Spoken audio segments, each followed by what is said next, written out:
what would be really great is to get some perspective and insight on, you're based out in Hong Kong, seeing trends in Southeast Asia over the last 12 to 18 months. There's been a shift, and 2022, for example, is going to be a very different year for most businesses on how they do business, how they plan, and how they execute strategy. So it'd be really good to get some insight and perspective from you on and maybe some global trends, because I mean we're sitting here in Australia, and we've got Australia and New Zealand very far away from the rest of the world. So although it'd be great to get some international understanding and get your insight. Sure. So there's lots to unpack then, lots happening in the world today. Sorry, I think my questions are long-winded, and it's like, Reina, what do you want? But I'm not at all. Get that's this, great right? question.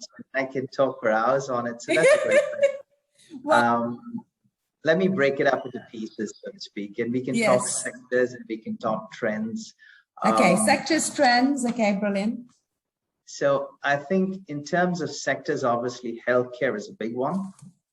Automotive and EVs are the other one. Technology overarching all of these. And that sort of transcends into some of the trends. So ESG investing is having a massive impact. Last year saw the doubling, and this growth CAGR is going to continue for the next foreseeable future, let's say. And that's having a big impact on how businesses are run in a sustainable form, and your accountability to all stakeholders. So those dollars are going towards the right purpose, so to speak. And what are those purposes? I suppose ensuring all the stakeholders and the environment are not, benefit from some of these dollars. And whether it's electric vehicles, whether it's solar, whether it's wind, and all of these wonderful things that are being incorporated into everyday life. Digitization is a big one. We've seen how COVID forced almost some businesses to digitize, and this trend is going to continue. We've seen the brick and mortar transition into online, which has been just on steroids and accelerated, right? That trend is going to continue, and it then dovetails into the need for cybersecurity and the need for using data for decision making, which is a big one.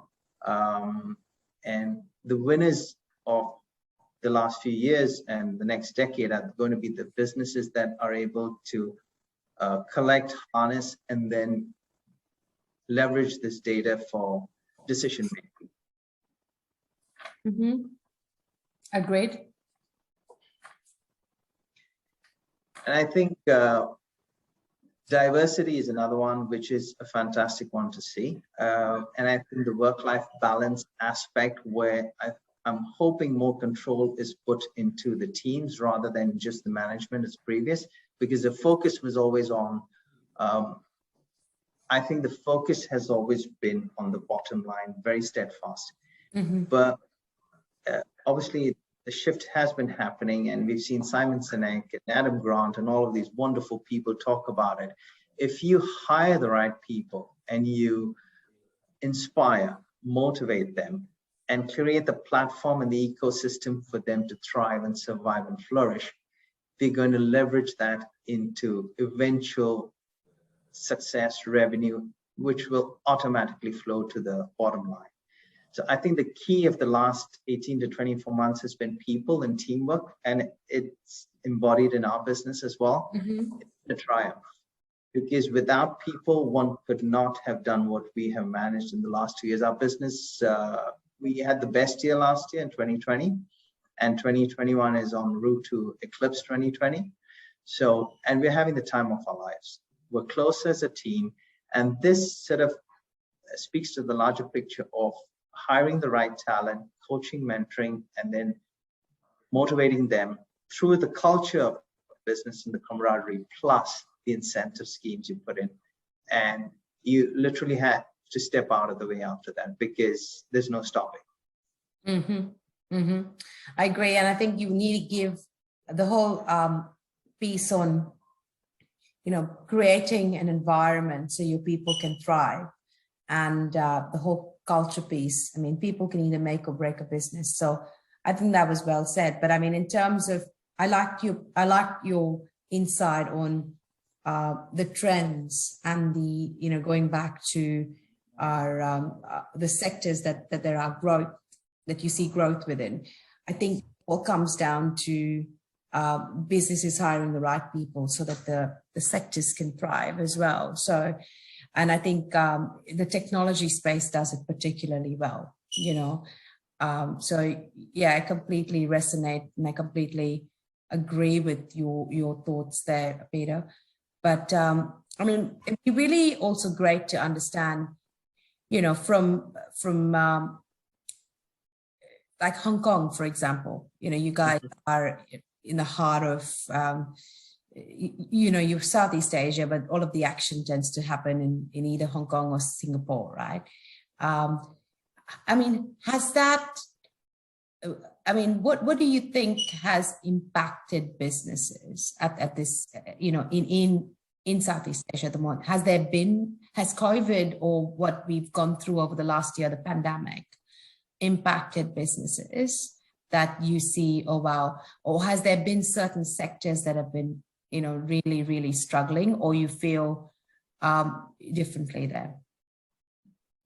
So certainly, COVID had quite a high impact on Hong Kong, and I'd say Singapore as well, because as two economies which are somewhat alike but yet different, both these economies are, as many other countries are, service economies. You don't manufacture, you're relying on service. So Hong Kong's main drivers have tourism, which obviously is highly curtailed.